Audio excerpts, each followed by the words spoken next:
Alfane foi tai ao Samoa o fa poponga o tala lau le tio polenisia. Toe to tolu matai o le tu malo fa sale le anga numero 5 o lo to toe le lisi o sui tau va mo le palo te tele le masina FOU. Ina ua fa se e se le sunga vui sa inga folavasione masina mua mai le tau tulinga o fai nei. Ona na fili taimi o le fa lawi lo al fa to toe le tua Samoa o tansi po le fa si savai i le tu malo fa sale le anga numero 5. I lano, lena sao no ai, le sunga vui e wha ai lolo na usita i o le tualalo, e tu ua manoa i le sunga vui i inga sione i inga. O le na fua leo wha asale le anga 5 na amata no foia mai, e le sui o le HRPP, le fionga pesta vai FOU te vanga ena i le luafe sulta sieo o mai lava, i le palota o le lua o lua tasi. Peitai, o le tautu leinga o whaia nei mo le no fua e tasi o le fo i tu malo, e to tolu ua toe mai ai au fiai pesta vai FOU, vui i inga sione, ma vui sa inga folava ana nora a hem. O le tu malo le ai le palo ta tele lu o lua tasi, e to tolu fo i sa tau fetuli mai ai, ma manu malo ai pesta ino foa, e vadu se fulu, mai le sunga mata feo sa ina folava reupena mata feo, sa tolu se lau valu sul tolu ana palo ta na maua. Ai tulanga tolu ai vui sa ina folava lani se lota la meko, e tolu se lau ono fitu, Fatu sa le fase la wono tolu na manu malo ai peseta.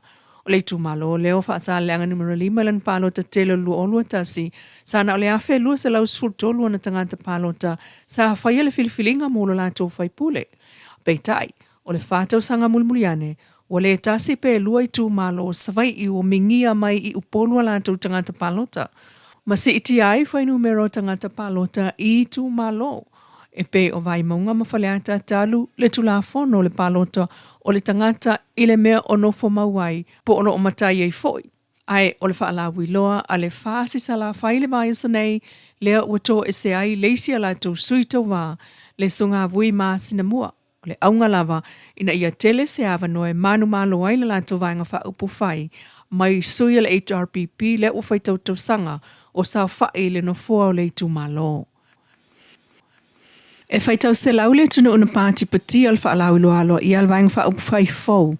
A le SUP, le SUP, po le Samoa Uniting Party, i le sauninga na whai al whalta alo i tona i mato i le asona nafi.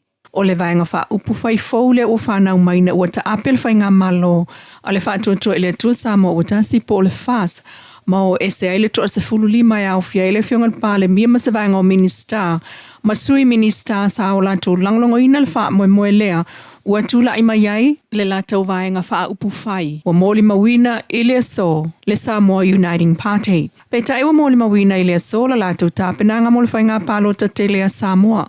E tolu matai ta mai tai o lo tau vā mai ai ma matai a li i e toa lua se furu tolu. O le toa sulfa o whai pule sa tutu maum tali tonuina le taita inga le fiongal sa o whapito. Fia mena o mi mata afa.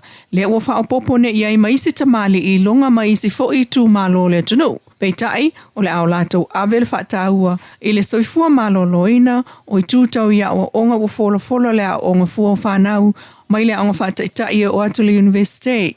O sa taimi o na maua leo se atoanga o fuafua ngā lualuma mau a le Samoa Uniting Party mō tātou tala o lumanai. Tala nā, o le nei tū la mai lau le tio polenisia.